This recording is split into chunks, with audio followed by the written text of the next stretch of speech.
Ay mga kabayan, at nandito tayo sa quadrangle ng ating Manila City Hall. Atin po nasisilayan ngayon dito mga kababayan itong ginagawang drainage rate development.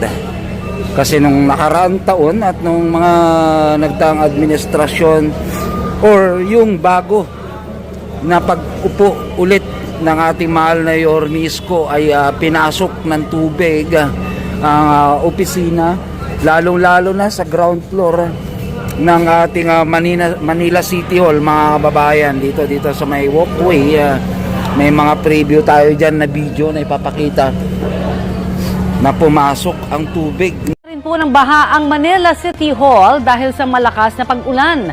Alamin natin ang sitwasyon sa lungsod sa ulat on the spot ni Christian Manyo ng Super Radio DZBB. Christian? Rafi at Connie, binaha ang ilang lugar sa lungsod ng Maynila bunsod ng tuloy-tuloy na pag-uulan kaninang umaga. Hanggang nagpastuhod ang baha sa bahagi ng Taft Avenue at apektado na rin ang Calaw hanggang Vito Cruz.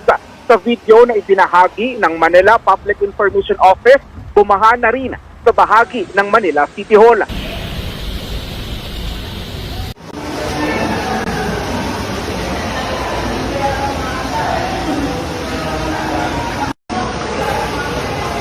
No, mga kababayan, medyo may kataasan pero talagang pag mataas yung tubig dito yan sa ating kakalsadahan, lalo na dito sa KKK, Padre Burgos, ay mga kababayan ko ay tumataas ang tubig dito ng hanggang malapit sa tuhod.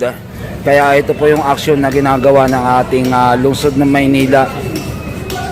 Shout out sa Department of Engineering natin na patuloy nilang pinapalitan yung mga clog ng drainage dito. Ayun po yung itim, yung ilalagay na bago mga kababayan, at para maibsan makikita natin to sa pagpasok ng tag-ulan kung epektibo ang ginagawa ng ating lungsod ng Maynila para sa mga drainage natin. At ngayon, summer na summer, maaraw na maaraw mga kababayan, ito yung tamang pagkakataon para kumpunihin. Kagaya nga na nakikita natin, kinukumpuni na po yung mga drainage natin dito sa quadrangle sa may City Hall para maibsan po yung pagbaha pagdating ng tag-ulan.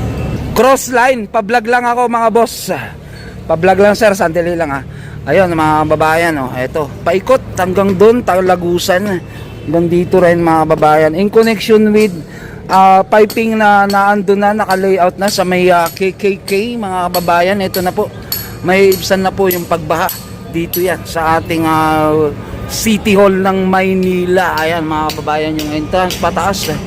Okay, so yan po yung ating update dito ngayon sa may quadrangle ng ating lungsod ng Maynila. 360 tayo mga kababayan. Ayan, kita nyo to.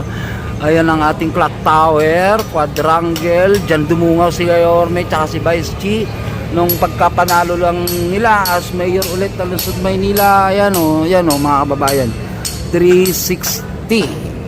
Good news. At ganito rin mataas-taas din yung box culvert na ilalagay dito banda mga kababayan. Ayan.